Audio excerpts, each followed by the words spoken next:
the appearance of Lord Nrsingadev is fast approaching. I mean, it's slowly approaching, but fast approaching, meaning very soon.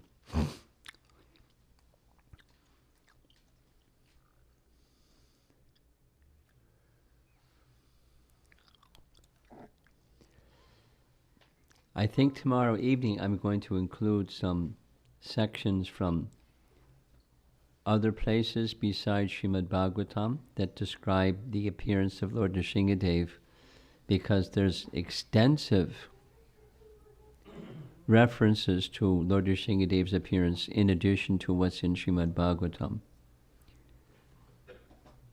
But naturally, as we heard at the temple, there are two additional forms besides Krishna's form that manifest the fullness of the opulences of Bhagavan. You recall that from yesterday? Rama and Nrsimha. Keeping it very simple, we say, and it's correct to say, each of the Vishnu Tattva forms of the Lord are legitimately and correctly identified as Bhagavan. It's manifest. They are manifestations of the Bhagavan feature of the Supreme Lord. Brahman, Paramatma, and Bhagavan. They're manifestations of the Bhagavan feature of the Supreme Lord. All of them, all of the Vishnu Tattva forms. And Bhagavan means one who possesses all opulences in full. Simple. Bhaga, this is Prabhupada saying, Bhaga means opulence, and one who possesses is Van. So Bhagavan is one who possesses opulences. And there's 6 primary opulences, and Bhagavan possesses these Bhagas in full. That's Bhagavan. Having said that, then there's details and details when you start to go into Jiva Goswami's explanation of Bhagavan, or Rupa Goswami's explanations of Bhagavan. And that is, while they possess the bhagas in full, they don't always manifest those bhagas in full. Yes? The Purusha avatars, the Vishnu forms, don't manifest because that's the Paramatma feature. It's Vishnu Tattva. Bhagavan doesn't manifest the opulences in full, and thus another name, Paramatma or Vishnu, in the affairs of creation. And then there's avatars besides the Purusha avatars, and they may manifest some portion of, sometimes especially this, sometimes especially that, but not the fullness of the 6 opulences of Bhagavan in fullness. But Nrsinga and Ram manifest the opulences, the bhagas of Bhagavan in full. And then comes some further details. There are features or characteristics, lakshanas, of Krishna that even Ram and Nrsinga don't manifest. And so there's this wonderful science or teaching on Krishna Tattva, Bhagavat Tattva, and so we're just touched on it a little bit. Mainly, the Srimad Bhagavatam here is emphasizing the Leela feature of Lord Nrsingadev's appearance, and the Leela feature of Lord Nrsingadev's appearance is being displayed through Prahlad Maharaj and his loving interaction with Prahlad Maharaj, because it's very clear. There's the demigods who are the most powerful persons in the universe, and they were unable to pacify Lord Nrsingadev. Lakshmi, the goddess of fortune, was afraid to come before the Lord. as we heard, by Leela Shakti's influence, as if she had never seen this form of the Lord before and was in great awe of her consort, never having seen this form of anger of the Lord before. But Prahlad is fearless. And in his fearlessness, I'm emphasizing this fear and fearlessness because that's the section for tonight. Fear and fearlessness.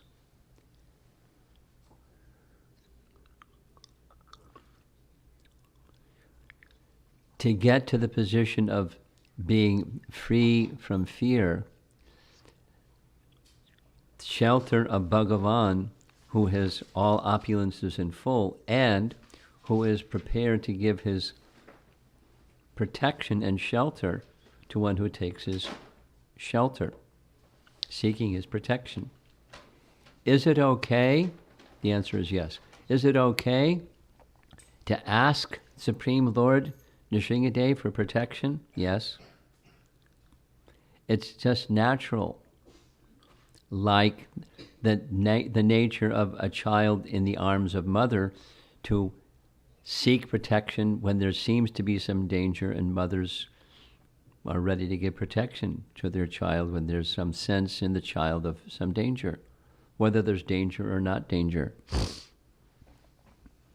They'll do anything to give protection to their small child, or the lioness and her cub, and etc., etc. There's a little sharing.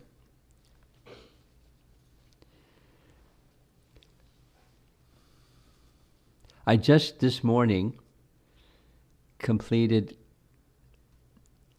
I would guess, it's something like a series of 30 different parts of a seminar, just this morning to the devotees in China, completed Light of the Bhagavat. And Krishna's permitting, I plan to do a rerun in English, not in Chinese, shared translation, in Houston over the Thanksgiving weekend. Houston, in part because the first publication of Light in the Bhagavat was done by Tamal Krishna Maharaj. When the unpublished manuscript, I'll get back to Bhagavatam, don't worry. When the unpublished manuscript of Light of the Bhagavat was found 23 years later, after it was written, it was given to Tamal Krishna Maharaj, because at that time he was functioning as GBC for China. His base was in Hong Kong, because you can live in Hong Kong and be a Hare Krishna person in Hong Kong, and it's okay. And from Hong Kong, he arranged, in the course of 9 months or so, the full publication in Chinese translation, with beautiful artwork by a celebrated, award-winning Chinese painter lady, elderly lady, and the book was published for the first time in 1984 in Chinese. So they know that in Houston, that Tamal Krishna Maharaj was, ISKCON Houston, as he was ISKCON China. So the full Light of the Bhagavat is going to be presented there, and a theme, and since I've been on this theme, I've begun to notice how much Prabhupada does the same thing even for Western audience, but for the Eastern audience, by design, it was lessons of life from scenes of nature. Because Prabhupada reasoned, and it's true, that people from the Far East have a tendency to understand understand life through scenes of nature. I'm letting you know that from that experience of preparing and teaching now 3 times, and soon 4 times, Prabhupada did the same thing to the Western audience. He would point to something in nature and then explain life in terms of scenes in nature. And it's to make truth easily accessible to audiences that may not be situated in truth, or situated in illusion, or situated in a reflection of reality which looks like truth, but it's not truth. So how to get truth? So one of the methods, it's not the only one, but a consistent method that Prabhupada would use was teaching lessons of life through scenes of nature. And then he would repeat it, and he'd repeat it, and repeat it, and hammer it, and stand on it. And then he'd go to the next point, then come back to the scene of nature and say it again, and then go to the next point. He was very firm in his methodology, because he had, as an audience, people that knew nothing about nothing. And what they think they know is illusion. That makes it more difficult. If you want to teach somebody that knows they don't know, it's easier than teaching somebody that thinks they know.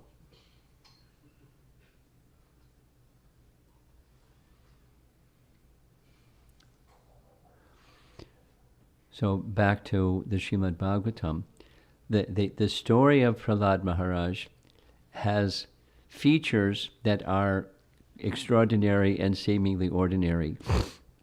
So this section is dealing with fear. No, it's one of the six principal, four principal drives that move people: eating, sleeping, mating, and fearing, and defending. So how to get on the other side of that? How to get to fearlessness? Hang out with Prahlad, and you have a good vehicle to get there. But what is it about Prahlad? What made Prahlad fearless? We're going to hear in this section what he is afraid of. Heads up. What he's afraid of is materialistic association. He's afraid. But he becomes fearless because he's reaching to the one who gives fearlessness, and he feels protected. But he's not foolish. So we should also learn from Prahlad, and when we're in materialistic association, that's this material world, we should be very cautious because there's risks. Even you're a good person, you have good morals, and you have good value system, and you sit straight in class, and all kinds of nice things. The atmosphere is a dangerous place. And it's easy to, due to inattentiveness to the mission and purpose of life, to fall a victim or susceptible to unwholesome association. It can happen slowly, or it can happen abruptly, but it's certainly possible.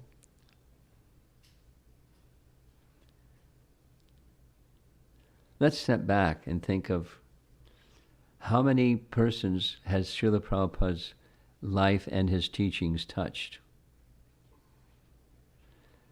and is continuing today. And of those persons whose Prabhupada's association and teachings have touched, how many are still following? Of his initiated disciples, how many are still following?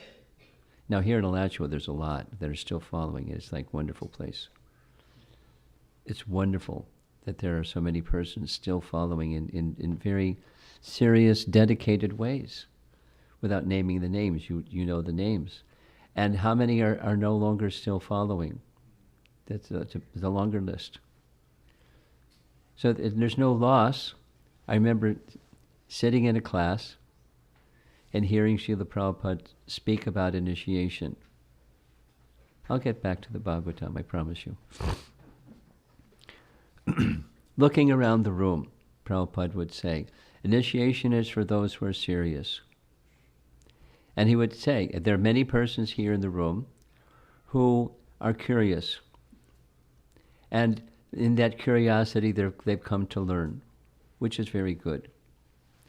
But initiation is for those who have demonstrated their seriousness over some period of time, and that seriousness being recognized by the spiritual master, they're awarded initiation. There are other persons that will come and they go. And he was like, it was very clear. He was like letting people know, you're here today and gone tomorrow, and it's okay. Because whatever goes in, it's a permanent asset that's with you.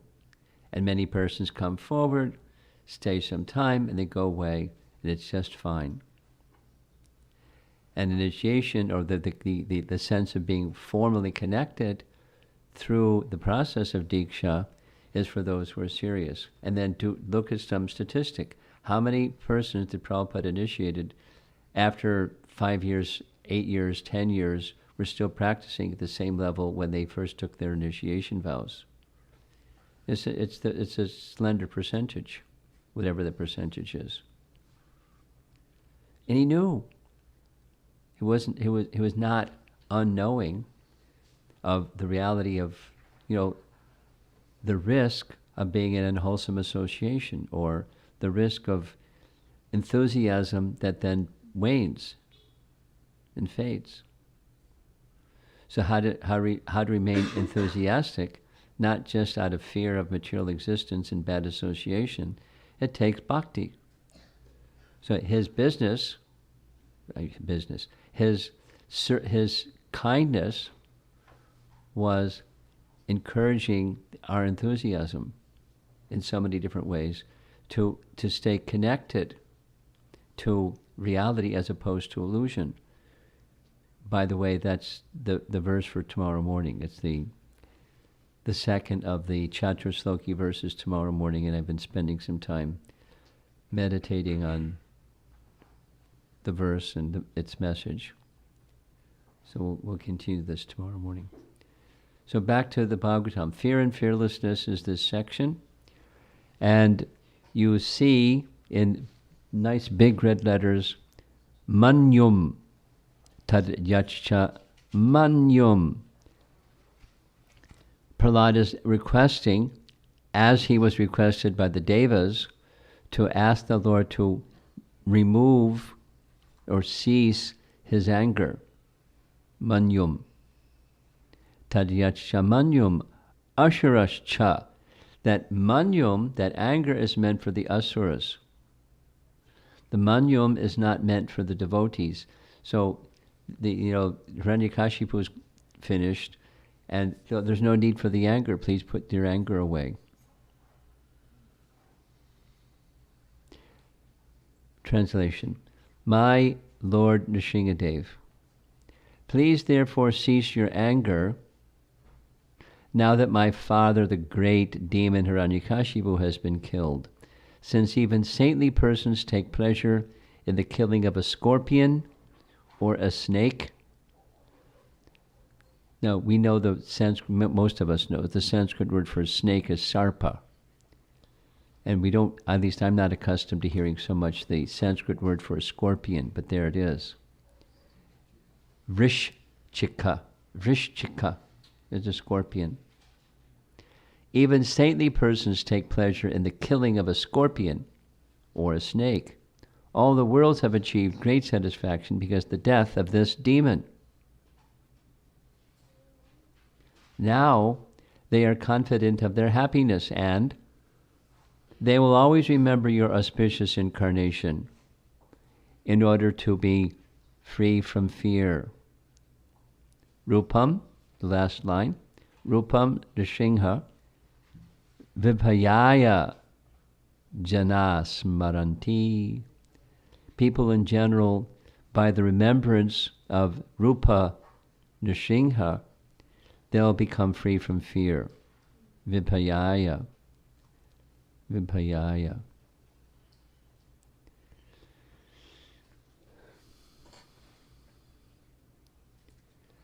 I remember hearing Srila Prabhupada describe one time visiting Bhaktisiddhanta Saraswati Thakur's ashram. As you know, his headquarters was in Mayapur. The Chaitanya Mat was his headquarters, Chaitanya Gaudiya Mat. And those of you that have been there, you know there's the beautiful deity of Gandharvaka Giridhari, And it's a small temple, but large deity, very beautiful deity. And part of that, inside the boundary wall is the place where Bhaktisiddhanta made his headquarters.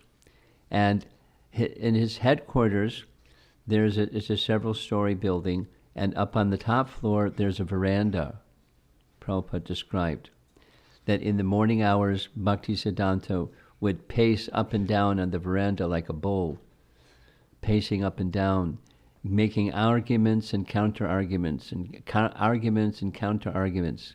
He was rehearsing or going through the mood of hearing arguments against Vaishnavism and defeating those arguments against Vaishnavism. He was sparring with himself intensely. Prabhupada described, I watched him pacing. It was very intense. So one time, when Prabhupada was visiting at Chaitanya Gaudiya Math, there was a lot of noise over in one place. Bengalis making a lot of noise. And they were screaming and yelling and getting sticks and pounding the ground. And so Prabhupada got close to find out what was going on.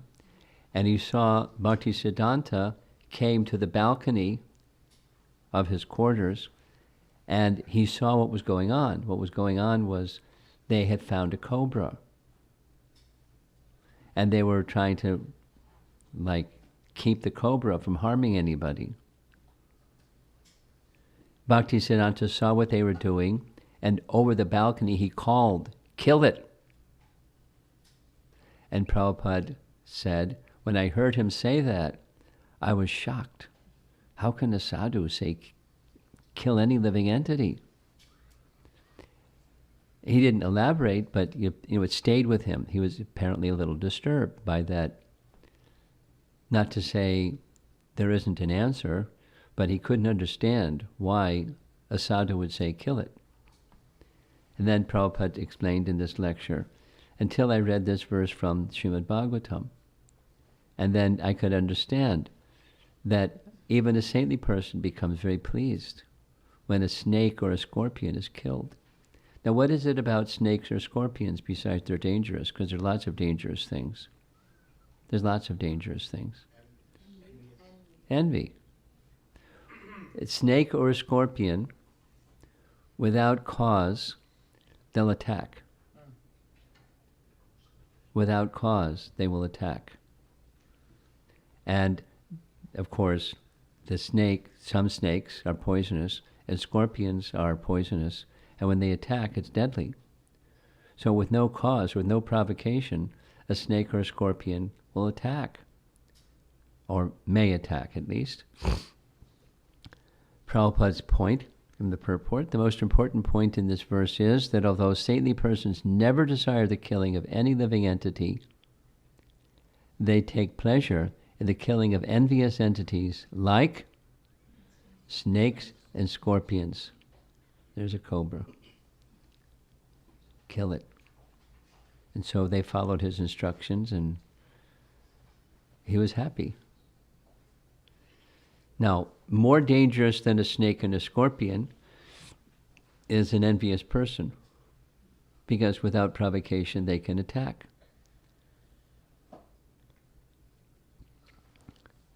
Hiranyakashipu was killed because he was worse than a snake or a scorpion, and therefore everyone was happy. This is this portrait of Bhaktisiddhanta to illustrate. Now, to embellish the story that I just narrated, here's a nice thing I found on the internet portraying fear. So fear is one of the four prominent features of material existence. Prabhupada's explanation is, take any one of the other three, and if any one of the other three are going on and something is threatening your existence, fear takes precedence. Supposing you're eating, sleeping, or mating, and something that's life-threatening comes. You stop one of those three things, and you do the one thing. The fear is so prominent. But where does that arise from? We'll hear shortly. It's right in the Bhagavatam. Fear arises from ignorance, or ignorance of what? Ignorance of knowing who we are, and ignorance of knowing who we are arises from ignorance of Krishna, or ignoring Krishna. It arises from material existence because of the source of material existence, turning our attention away from Krishna. There's 2 verses in Canto 11, Chapter 2. Here's one of them making reference. One whose intelligence is constantly disturbed by his falsely identifying himself with the temporary material world can achieve real freedom from fear only by worshipping the lotus feet of the infallible Supreme Lord. In such devotional service, all fear ceases entirely. Boys, are you restless? A little bit?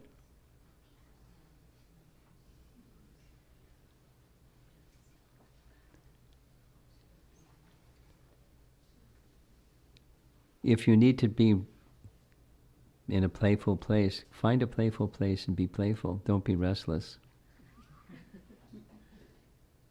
If you're going to sit in the front, then please be attentive. For 3 minutes at least.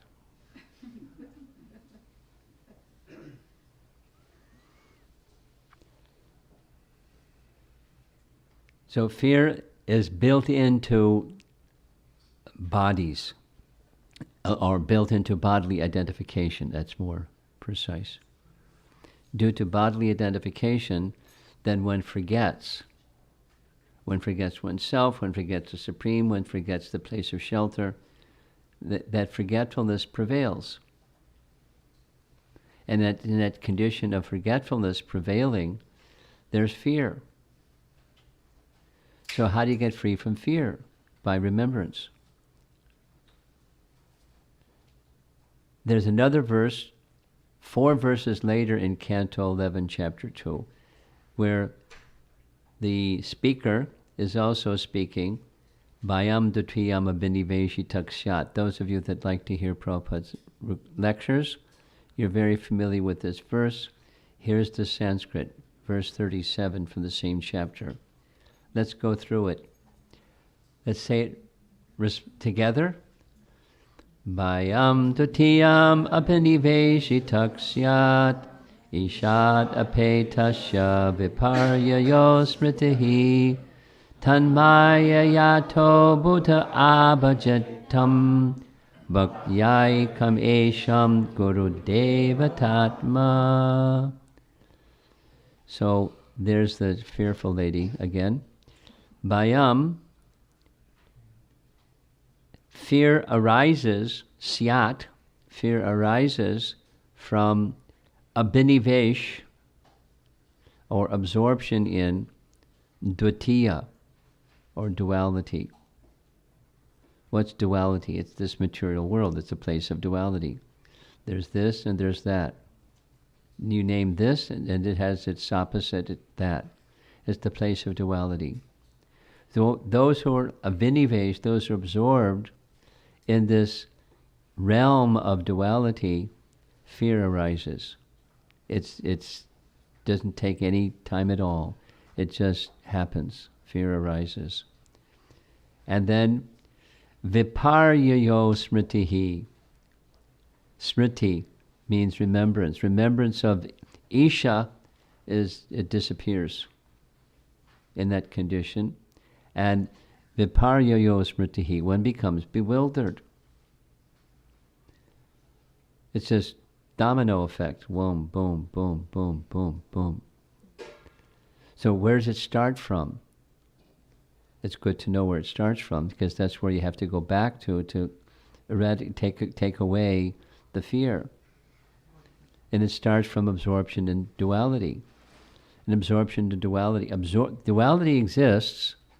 Do you have to be absorbed in it? No. How to not be absorbed in it? You get absorbed in transcendence, or you get absorbed in the shelter of the lotus feet of the Supreme Lord, or the mood of loving service. And there's protection even in the place of duality. You can see there's this and there's that. There's features of duality, but without being absorbed in it. It's, the phrase that we often use, in the world but not of the world. And we're all in the world, and then there's different degrees of identifying ourselves as being part of this. And then there's degrees of feeling part of transcendence while living in the world and engaging in service. That's the internal potency connection to transcendence. That's where we want to be. And commonly speaking, we're somewhere in between way over there and way over there. We're somewhere in between, commonly. And so when we're somewhere in between, then what? We get restless. Because, I want happiness, and I'm not feeling happiness yet.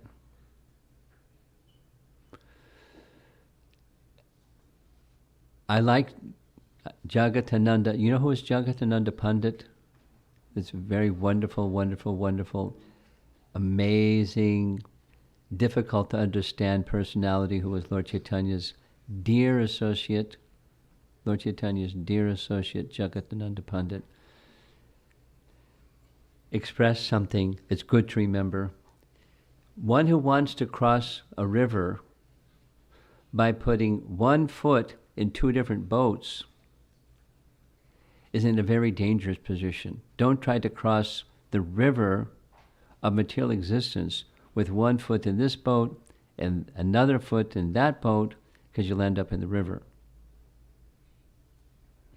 Put both feet in one boat. And that's the position, at least the position of coming to the place of fearlessness. So that's in the second half of this. Tanmayayato Buddha, intelligence, abhajetam, bhaktyika, there's the eka, or the singular position of bhakti, that comes by the association of Guru Devatma. Here's the translation, Prabhupada's translation. Fear arises when a living entity misidentifies himself as the material body because of anivesh, because of absorption in the external illusory energy of the Lord. When the living entity thus turns away, Ishad Apetasya, turns away from the Supreme Lord, he also forgets his own constitutional position as a servant of the Lord. The connection is disconnected. Both.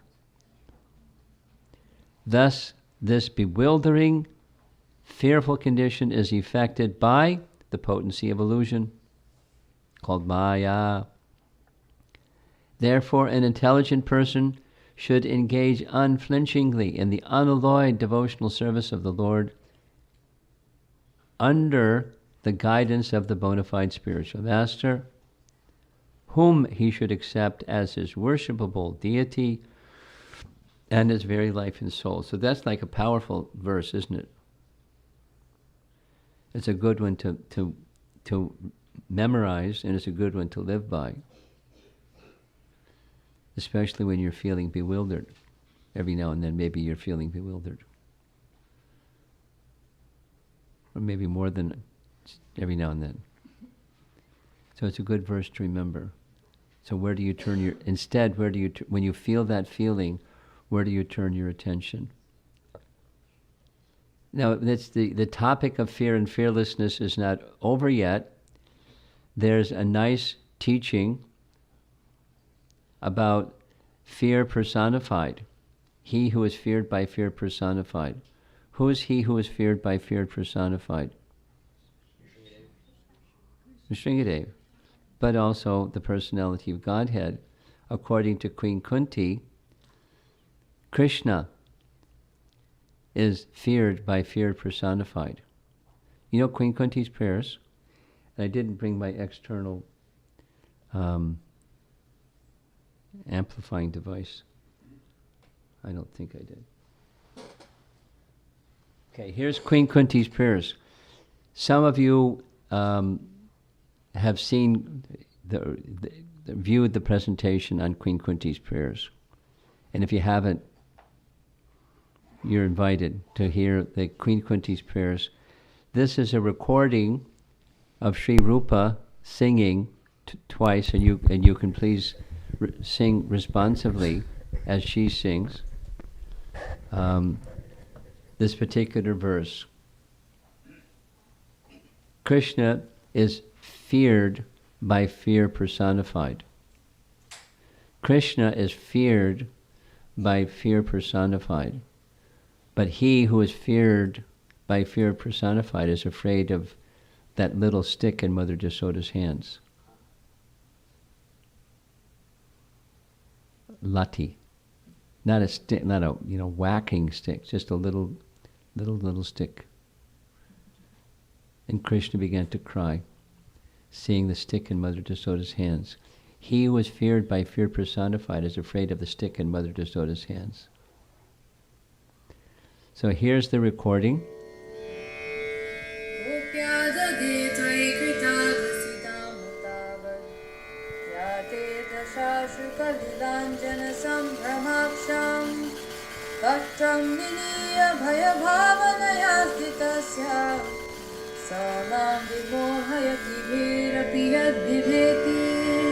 Reply.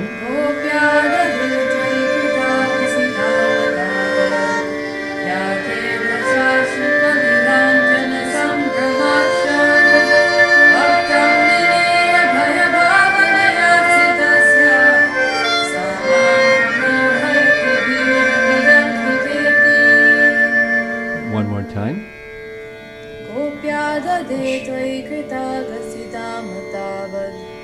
Yate dashashu kalilanjana sambhramaksham bhaktam viniya bhaya bhavanaya stitasya samam vimohayati bhirapi yad viveti. Pause. Gopyadade tvaikritagasitamatavat yate dashashu kalilanjana sambhramaksham bhaktam viniya bhaya bhavanaya stitasya samam vimohayati bhirapi yad viveti. Very sweet. My dear Krishna, Yashoda took up a rope to bind you when you committed an offense, and your perturbed eyes overflooded with tears, which washed the mascara from your eyes, and you were afraid. Though fear personified is afraid of you, this sight is bewildering to me. Now, there's a very nice commentary. The nice commentary says, if Krishna was just playing like an actor on a stage of being fearful, that's easy to understand. Okay, now Mother Jasoda is coming with a stick and a rope to bind me, so now it's time for me to cry, boo-hoo. No, that's not what Queen Kunti is saying. He was actually afraid. He was feeling fear. Wait a minute. He's fearless. Who can, because of the love of Mother Jasoda and the reciprocation of the love of Mother Jasoda, he was feeling an emotion that he wanted to feel, which is feeling fear. But it's not the ordinary kind of fear that we know. He who is feared by fear personified is afraid of that little stick or the little rope in Mother Jasoda's hand. And he began to cry. Real tears, or transcendental tears at least. Amazing. So now the reasoning of Prahlad is the reason for your anger is gone. That's Hiranyakashipu. There he is lying on the floor and no worries. So please remove your anger. The devotees can always remember the form of Lord Nrsingadev when they are in danger, and therefore the appearance of Lord Nrsingadev was not at all inauspicious. Now, more on this verse. The context of this discussion, this is Canto 7. And Canto 7 begins with the scene that you see in this painting. There's Narada Muni speaking. Seated on that nice cushion there at his feet is Yudhishthira, and seated on the throne in the background, that's Krishna. So the circumstances, the Rajasuya Yagya has been completed. Yudhishthira is now the emperor of the world. However, just prior to this image, there was something that was very surprising. And that something that was very surprising was Shishupal tried to check the glorification of Krishna given by Bhishma Dev, and when he reached the 100th time of offending Krishna and speaking, Krishna chopped him. And everyone saw Shishupal, the soul of Shishupal, luminous, rise in the sky, hover in the sky, and then merged into the body of Krishna. So this is Yudhishthira's question at the beginning of Canto 7. How did that happen? Great sages, austere yogis, great personalities, they strive for liberation for lifetimes, and they don't achieve it. And this bad fellow got liberation. How is it? Narada, can you please explain? When Maharaj Yudhishthira was performing the Rajasuya sacrifice, the great sage Narada, responding to his inquiry, recited historical facts showing how the Supreme Personality Godhead is always impartial, even when killing demons. So this is, way over in chapter 9, but it's still responding to chapter 1. In this regard, he gave a vivid example. And there's many other such vivid examples in this in this canto. So here's the next verse that comes after 14 is 15. The translation, my Lord, who are never conquered by anyone, I am certainly not afraid of your ferocious mouth and tongue, your eyes bright like the sun, and your frowning eyebrows. I do not fear your sharp pinching teeth, your garland of intestines, your mane soaked with blood, or your high wedge-like ears. What's the high wedge-like ears? What does that mean? Have you seen, well, when I was little we had cats. We had a male and female, and somehow there were lots of kittens. And when the cat is ready to pounce on something, they freeze, their shoulders go down, and their ears go up. They're wedge-like ears, ready to pounce on something. Let me have the microphone again. Nor do I fear your tumultuous roaring, which makes elephants flee to distant places, or your nails which are meant to kill your enemies.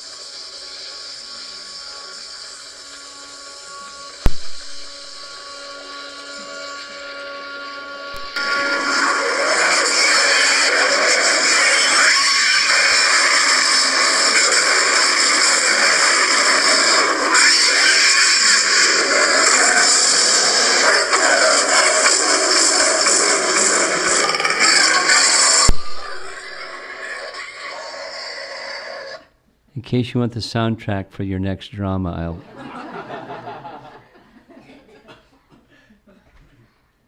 I'll lend it to you or send it to you or something.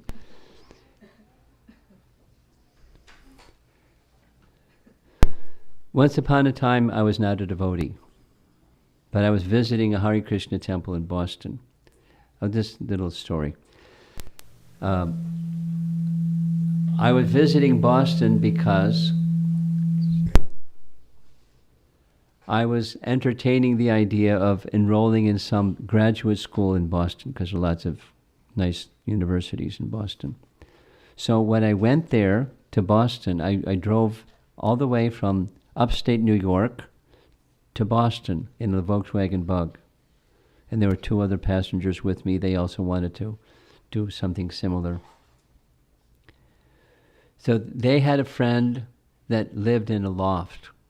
You know, the lofts in those times were literally just lofts. And in the place, I was given a room way in the back of this loft. And on the windowsill of the room that I was just given to stay in the loft, there's little, you know, those little miniature Jagannath deities, hand carved and like really tiny. But I knew who they were because I had visited the temple and I saw Jagannath deities and I thought, this is a sign.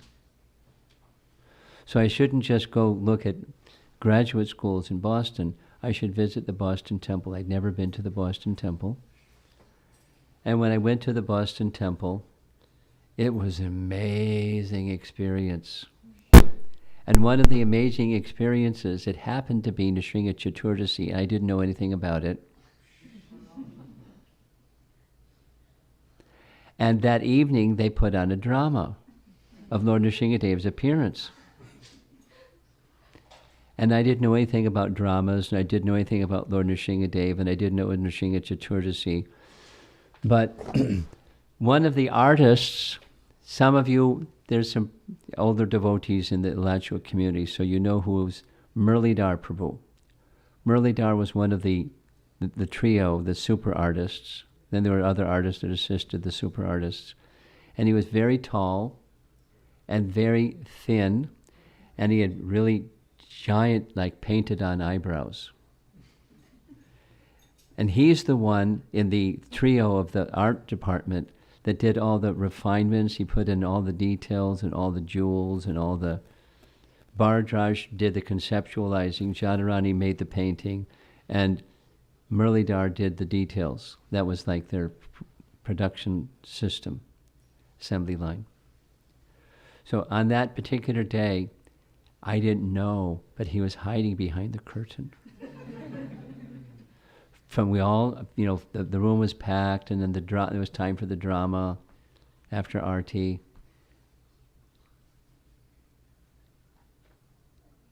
And when it was time to appear behind the pillar was the curtain that was hanging, and I didn't even see his feet. He was well disguised. And he jumped out, and he roared so loud, everyone, with these big eyebrows, and you know, his nature was so gentle, not talkative, very calm, very peaceful, very intense, the parts of the demons. It was very surprising. But I was like, wow. Lord Nrsingadev came from out behind the curtain and roared, and he grabbed Hiranyakashipu and he placed him over his lap and ripped him apart and roaring at this same kind of sound. It was a nice drama. Unforgettable drama. As you can tell, that was so many years ago. So, the lion is very fearsome for other animals, but its cubs are not at all afraid of the lion. The water of the sea is certainly dreadful for living entities on the land, but within the sea, even the small fish is unafraid. Why? Because the small fish has taken shelter of the big ocean. It is said that although great elephants are taken away by the flooding waters of the river, the small fish swim opposite the current. And one more from the purport, and then we're going to move on to the next verse. Therefore, although the Lord sometimes assumes a fierce appearance to kill the Duskratis, the devotees worship him. Keshavadrita Narahari Rupa Jaya Jagadisha Hare. The devotee always takes pleasure in worshiping the Lord and glorifying the Lord in any form, either pleasing or fierce.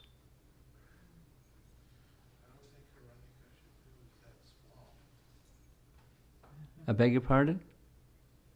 I don't think Hiranyakashipu is that small. Yeah, he was big. He was a big dude. Yeah. Okay, text 16. We're almost done for this evening.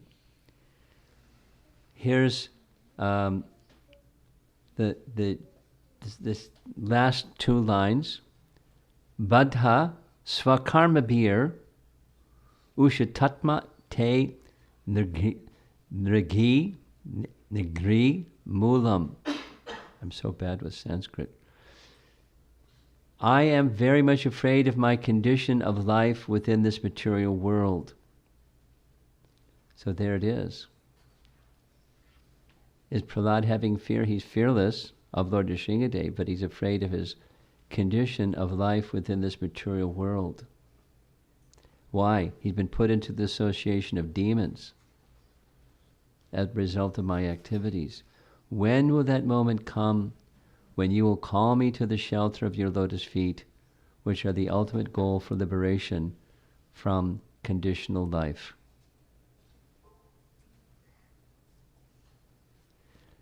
Prabhupada writes, I am afraid of the bad association which produces aversion to you. So at the same time, the followers of Chaitanya Mahaprabhu go out into the public where there's lots of people have aversion to Krishna, and we give association. So what's that? It means there's protection when we're acting as instruments of Lord Chaitanya Mahaprabhu. Say it negatively. If you're not acting as an instrument of Chaitanya Mahaprabhu, there's reason to be fearful. Say it the other way. When you're acting as a representative on behalf of Chaitanya Mahaprabhu to give Krishna's association to people who are averse to Krishna, you're protected. Even there may be pushback, even there may be so many maybes, there's protection. Everyone is put into conditional life according to his karma. Therefore, Prahlad Maharaj, representing all other conditioned souls, admits that he was put into life among the asuras because of the results of his karma. Now, something that's said in the next chapter, 10, the Supreme Lord sent him to this world for a different purpose for a different cause than his past karma. But at least Prahlad is representing himself as if he's one of us. Due to his past karma, he has this bad association, materialistic people. But at the same time, he's pretty fearless. Look what he does in the classroom. Knowing very well what Chandanamarka's response would be, he did it anyways. Speaking to Hiranyakashipu the way that he spoke to Hiranyakashipu, knowing what his response would be, and sure enough, he responded in a predictable way. He was nonetheless fearless.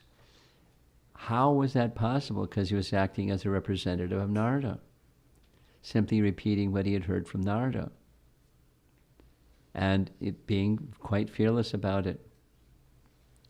The Lord is known as Kripana Vatsala because he is extremely kind to the conditioned souls.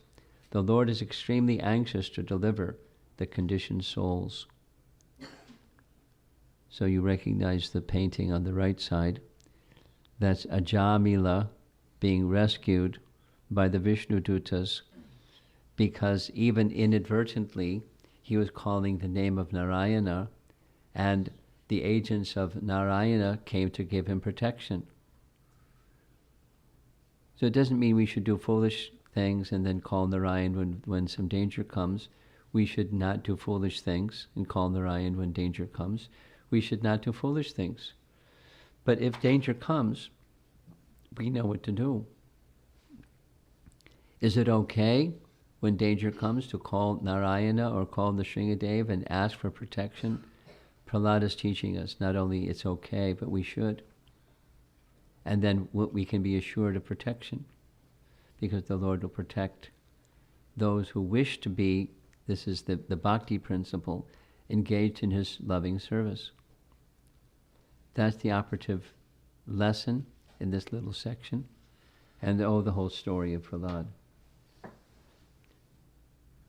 Get yourself engaged in some nice service that you know is pleasing to Lord Nrsingadev or to Krishna or to the devotees of the Lord like Narada and disciplic succession representatives. Do all of that and feel protected. Don't take unnecessary foolish risks, but know that you'll be protected. Be careful. Don't take freely unwholesome association. Give Krishna conscious association to persons of this world. Think of creative ways that you can do that. Be in that consciousness. Be an instrument of the mission of Chaitanya Mahaprabhu. And there's some protection.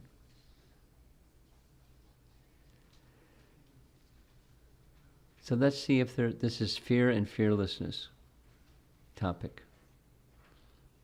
And you can see, inviting anyone to discuss whatever you'd like to discuss. Yes.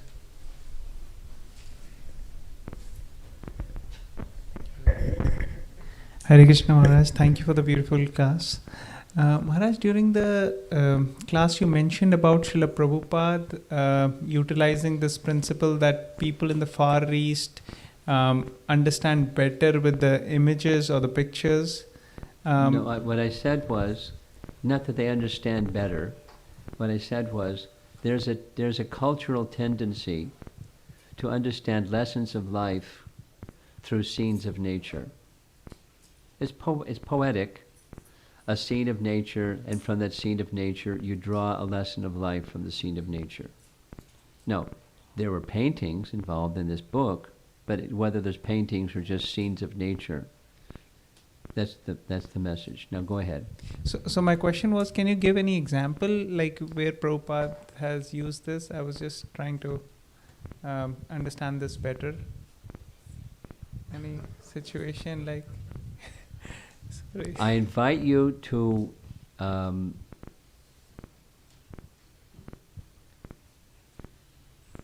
do you have a copy of Light of the Bhagavat? You have 30 copies, right? You have them in the car. 20. Online, I invite you. It's available in database online, or you can purchase a copy, or whatever you like. But there's a whole book, and that's the topic. Now, what Prabhupada does with scenes of nature is he teaches. You were looking for a specific example, but I'm speaking now broadly instead of a specific example. He takes scenes of nature, and from scenes of nature, he teaches everything. He teaches cosmology. He teaches varnashram. He teaches how people live their life when there's abundance, and how people live their life when there's scarcity. You know, he teaches the life of yoga. I mean, there's so many nice examples. So all these from the scenes of nature? Here's one example, because you wanted an example. One that's coming to mind as I'm speaking is during the rainy season, the agricultural fields that normally have boundary walls between, where the rice paddy is and where something else is and where something else is, the boundary walls in the rainy season become broken. And so to two things, to preserve the water from the rainy season, they rebuild, the agriculture people rebuild the boundary walls to retain the water that came during the rainy season. But also so they can have sufficient water when the rainy season is over, it becomes very dry and hot. So that's a scene in nature. So Prabhupada takes that and describes the varnashram system. Of how during the productive stage of one's life, during the grihastha stage of one's life, there may be bountiful production, and then how to carry forward into the vanaprastha stage of life. Just from this, as an example, the scene of nature of what happens after the rainy season in the agricultural fields. And there's 48 verses that do the same thing. But if you want to appreciate, that's the strategy that he chose, and it's really short. I mean, the verses are short, and the commentary is shorter than short. But it explains everything very nicely. Thank you, Maharaj. As you were mentioning, I was also trying to recollect and was remembering Prabhupada mentioned sometimes like how everybody's asking questions, birds are asking questions, different living entities are asking questions, and that also this is a purport from the Bhagavatam 1 canto. Sure. Where he was. So many. Thank you, Maharaj.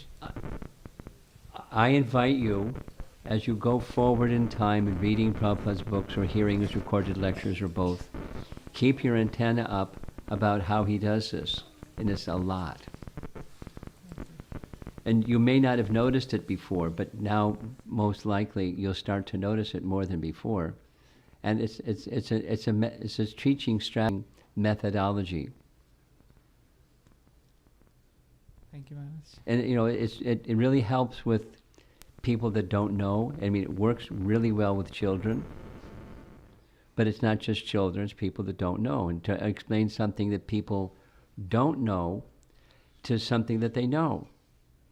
And you explain something they know, and then you extract something they don't know from something they know. And you go, oh, that's nice. And now you know something that you didn't know before, although it was right there.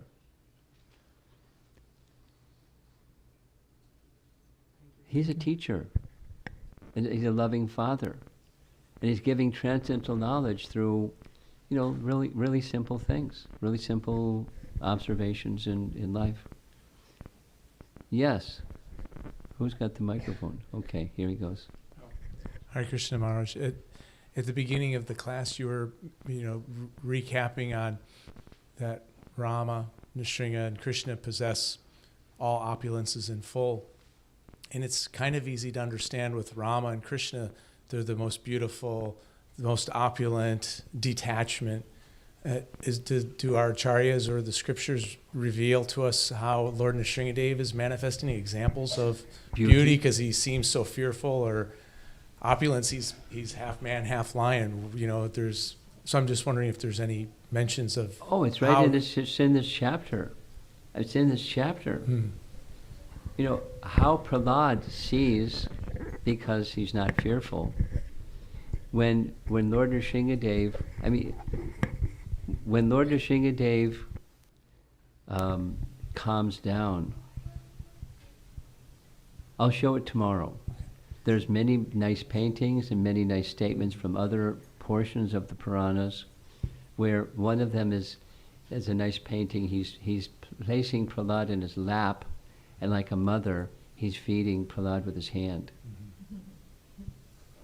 And there's another nice paint. It's from the scripture, like a lioness licks the cub.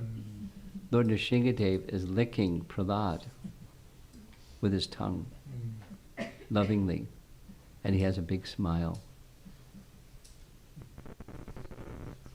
And there's a nice BBT painting where Lord Nrsingadev is leaning over, looking in the eye of Prahlad, and Prahlad is looking in the eye of Lord Nrsingadev, and they're both smiling.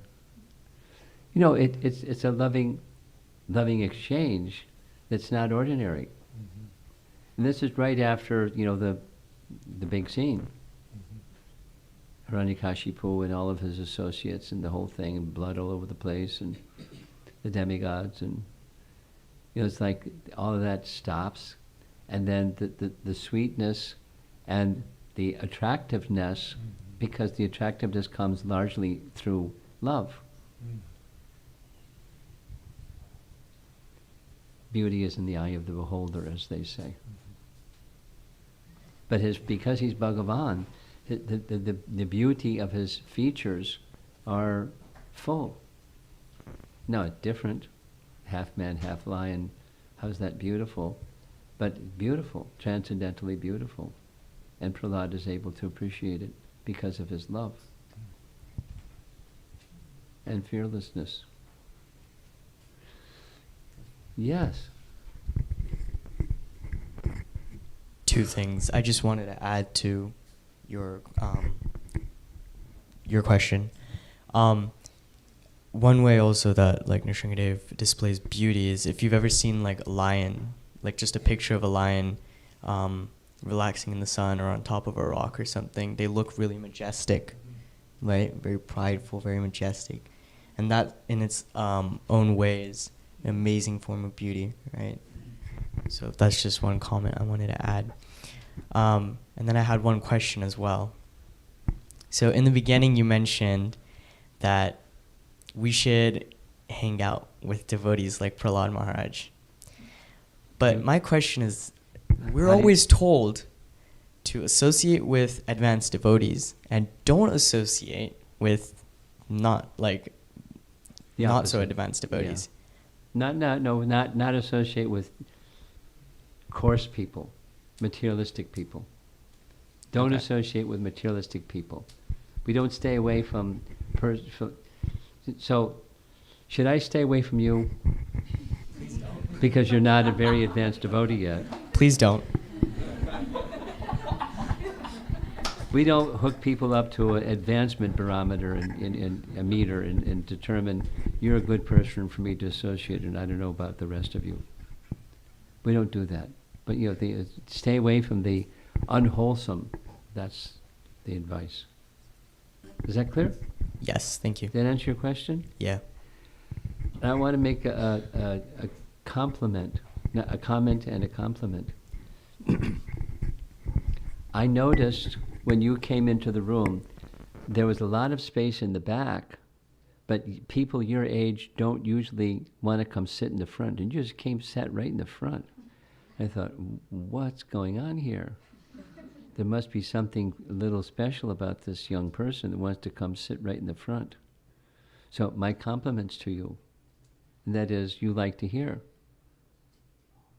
I'm recognizing you like to hear, not only your notes and everything, but you like to hear. So that's a good qualification, spiritual qualification. Stay with it. Don't let it, using Bhaktivinoda Thakur's language, don't let it become cold. The inquisitiveness should be, ideally, something that stays with you, and you like to learn, you like to hear, you like to understand. It doesn't have to be you sit in the front, but if you sit in the front, that's going to help, just like this young boy sit in the front and you get fidgety, and I'm going to call you about it. But you're doing pretty well since I spoke. You too. Yes, in the back.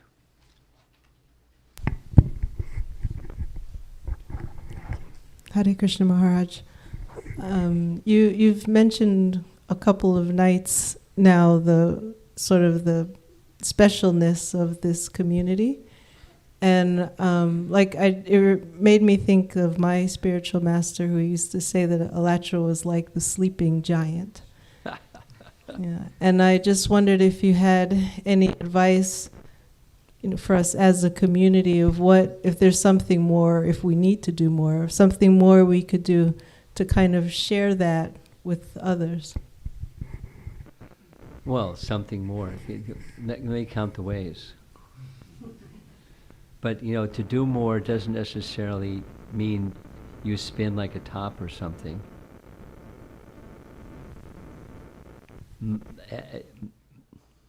When there is, I'll say this, when there is such a desire to reach people that we may not presently be reaching, there are different strategies. One is something creative, and then another is just continue and it will expand.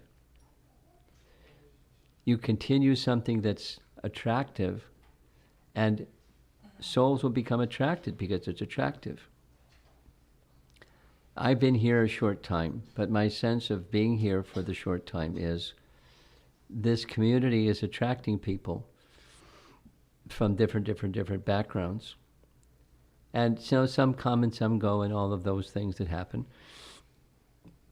So when there's some kind of sangha, some kind of reaching out that resonates, let it grow, let it qualitatively grow. Here's a principle. Consistency and quality, it will grow. So something that you like, rather than like as a community, something that you like, that you feel it connects your heart to another's or others' hearts.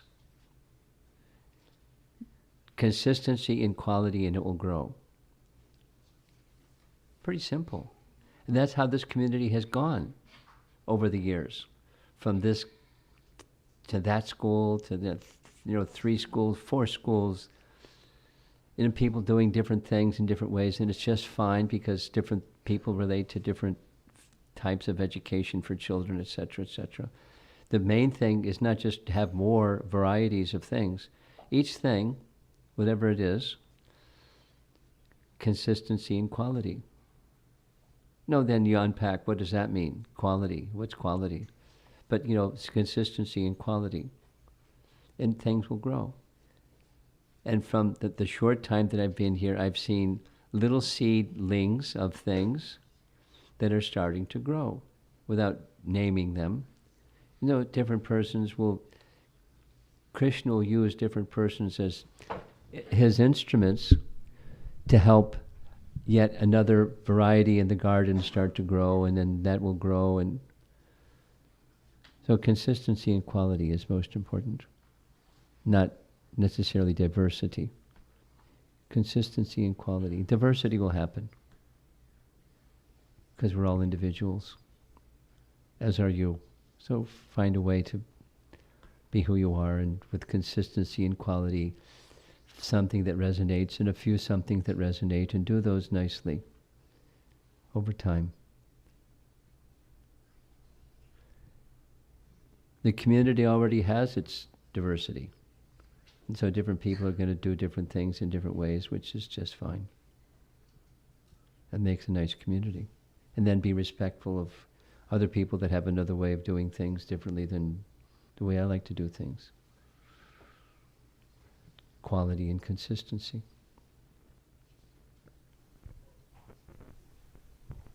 You have something? No. Anyone else?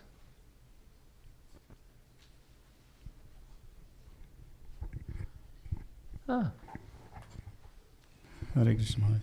Hare Krishna. We talk about the fear. Whole topic was about the fear. Fear. Yeah. And of course, Prahlad Maharaj is the exceptional personality. Yeah, pretty exceptional. Yeah. If the cobra is going to come in front of me, am I really going to call out to Lord? Well, you have to answer that, not me. But I mean, it is and what to say of the death? At the time of the death, when will be fearful situation. And of course the answers are given here that you take the shelter. But tells the shelter of lotus feet of the Lord. And Prahlad Maharaj goes always smaranam. He was in the lap of he was always thinking he was in lap of his father, Miss Krishna, always 24 hours. Yes, always. So how I can pull myself. How can I come to that situation? Really, I mean, what is reality? You're doing a pretty good job.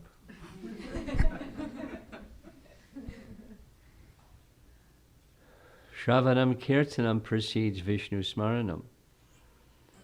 So engage yourself as you are doing in Shravanam Kirtanam. Though back to the prior question, there are various ways where Shravanam Kirtanam can take place. And as we spoke when I came in, you're engaging yourself in Shravanam Kirtanam in a very nice way with persons who are eager to hear and receive. And I'm sure I'm just sharing something that you already know, because I think you're just giving me a platform to say what everyone needs to hear, what you already know. When you're inspired to share Shravanam Kirtanam with others, Vishnu Smaranam arises, and you and I and persons that like to share, we find ways that resonate with our heart. I can say, the Prahlad Maharaj story resonates with my heart.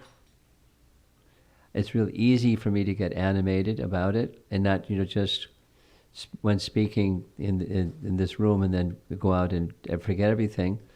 It's something that stays with me.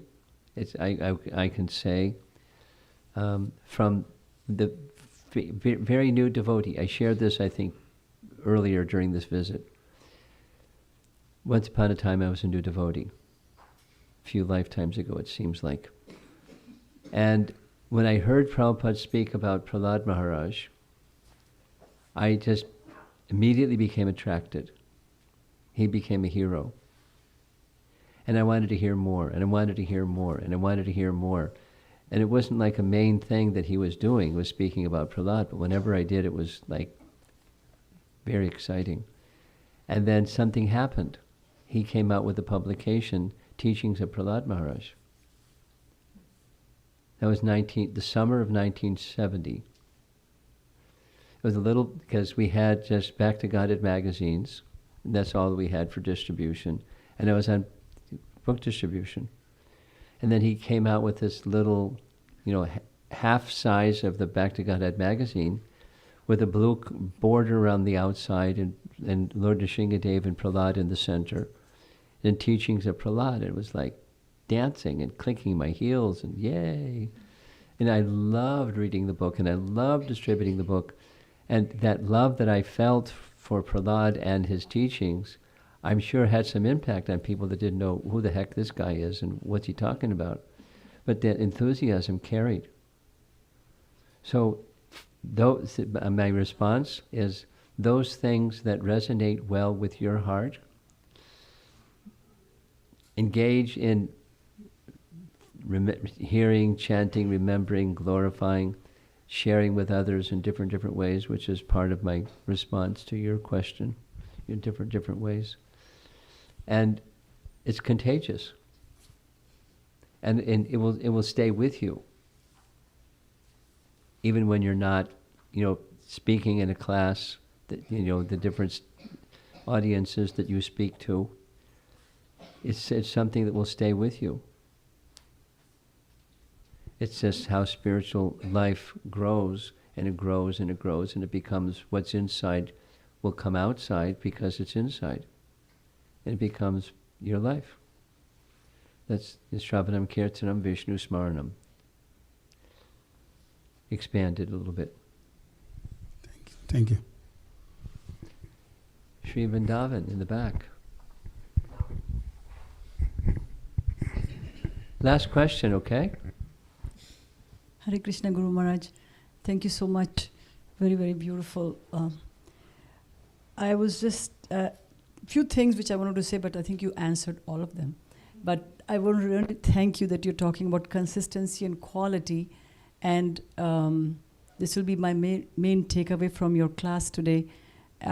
For the longest time, we have been told about strict, sincere, and serious. In our spiritual life, strict, sincere, and serious. Prabhupada is actually given in a purport somewhere, and these things I remember Vaisheshika Prabhu was talking about them. So they are kind of, we should be strict, we should be sincere, we should be serious. So I'm going to add consistency and quality, because this is something which we find that when we are doing a service, if we are consistent, then we can, even though it might be a small little effort, but we are consistently doing it, then it can actually slowly, organically grow. So really want to ask for your blessings that we are consistent in our service, and personally that get your blessings to be remaining consistent in my service of Sankirtan and book distribution, that we can make a little difference in our little corner, Podunk, North Central Florida. And by actually Bhadra Prabhu, by arranging the different Rath Yatras, makes it so much possible that we can reach hundreds and hundreds of people when we go to the Rath Yatras. And very, very kind that they make so many austerities to put these festivals, and we go and we just set up a little tent, and we're able to reach out to so many people.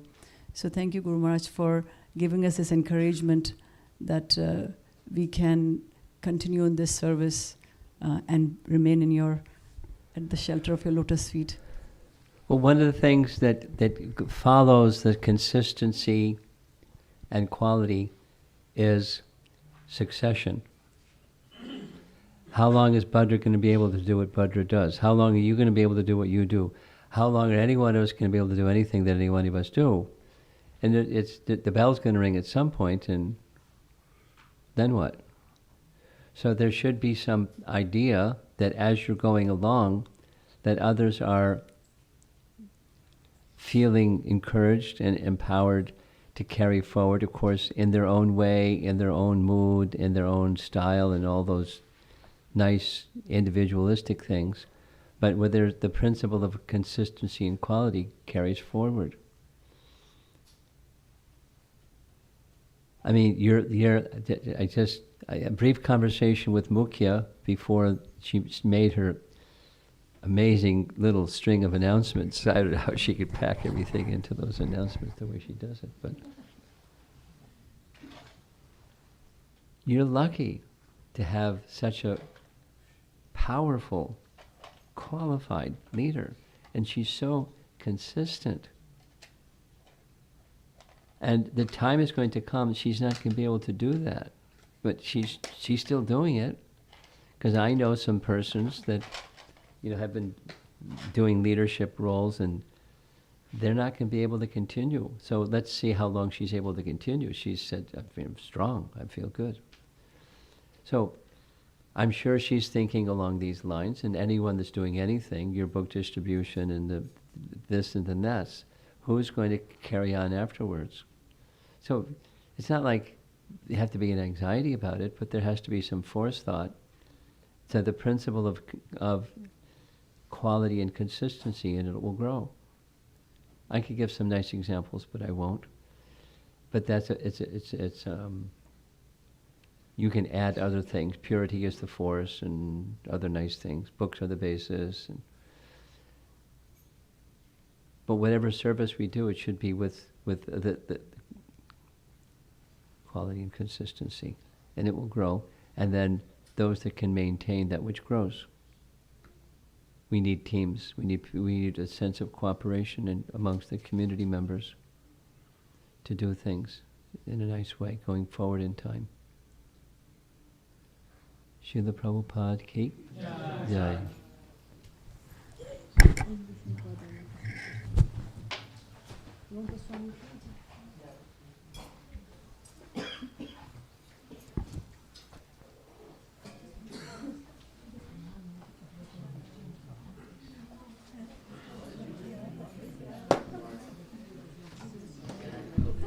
Mahaprasadam, don't go away yet.